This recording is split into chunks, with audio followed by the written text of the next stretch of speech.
Masjid Agung Surakarta dibangun oleh penguasa Mataram yang pada saat itu pindahnya pusat pemerintahan Kesultanan Mataram dari Kartasura ke Surakarta Solo. Terhitung sejak 17 Februari 1745 Masehi. Pada saat itu, Mataram diperintah oleh Pakubuwono II. Tidak lama setelah membangun pusat pemerintahan yang baru, Pakubuwono II mendirikan beberapa masjid sebagai tempat peribadahan. Masjid Agung Surakarta merupakan salah satu peninggalan kerajaan Mataram Islam yang masih berfungsi hingga saat ini. Masjid ini dibangun pada era Pakubuwono ini mendapat pengaruh gaya arsitektur Jawa kuno dan Belanda. Penggunaan bahan kayu pada beberapa bagian masjid tampak mendominasi. Secara keseluruhan, bangunan berbentuk tajuk dengan atap tumpang tiga dan berpuncak mustaka atau kubah. Makna tajuk bertumpang tiga tersebut adalah pokok-pokok tuntunan Islam, yakni iman, Islam, dan ihsan. Mustaka atau mahkota atap masjid baru dibangun semasa pemerintahan Sri Susuhunan Pakubuwono IV, yaitu pada tahun 1788 hingga 1820. Momen ini dibarengi dengan peresmian nama Masjid Ageng atau Agung. Awalnya, mustaka dibuat dari lapisan emas murni seberat 7,68 kg, seharga Rp192. Bentuknya berbeda dengan masjid-masjid lain yang biasanya berhiaskan bulan sabit dan sebuah bintang. Kubah ini berbentuk paku yang menancap di bumi.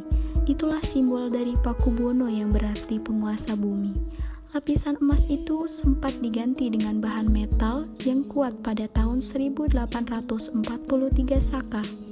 Beranda depan Masjid Agung didominasi oleh kayu jati kualitas nomor 1 dan terkesan sudah sangat tua.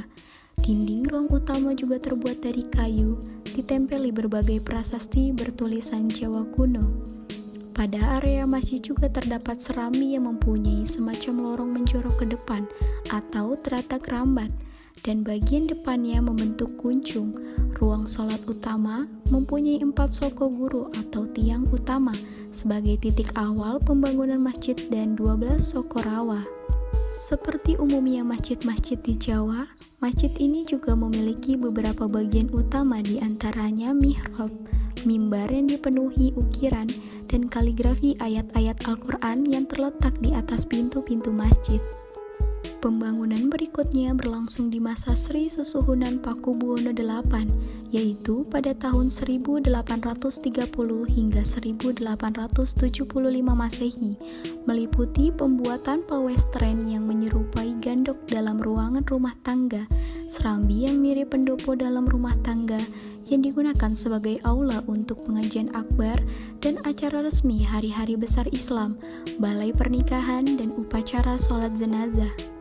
Masjid juga dilengkapi kolam-kolam air yang selain digunakan untuk memenuhi kebutuhan air seperti wudhu, juga menambah kesan sejuk.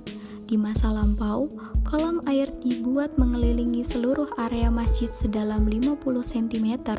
Namun, saat ini kolam air keliling tersebut telah diperkecil.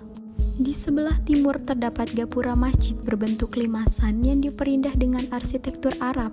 Gapura berasal dari bahasa Arab yaitu ghafuro, yang berarti dimaafkan kesalahannya.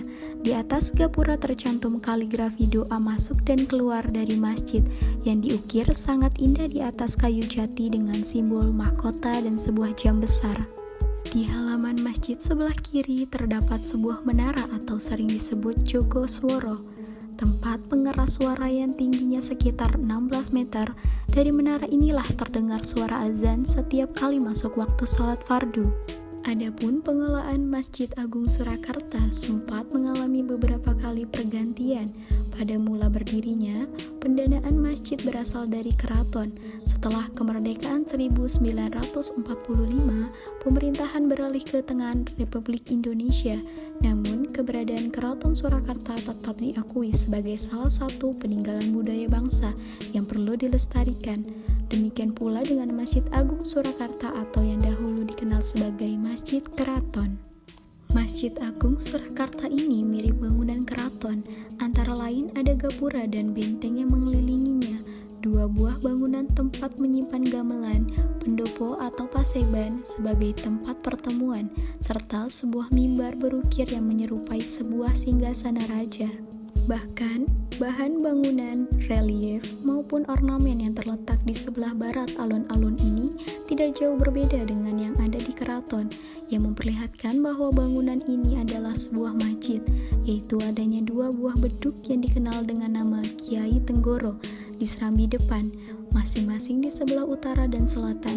Beduk ini dibunyikan sebagai tanda masuknya waktu sholat, atau 5 waktu.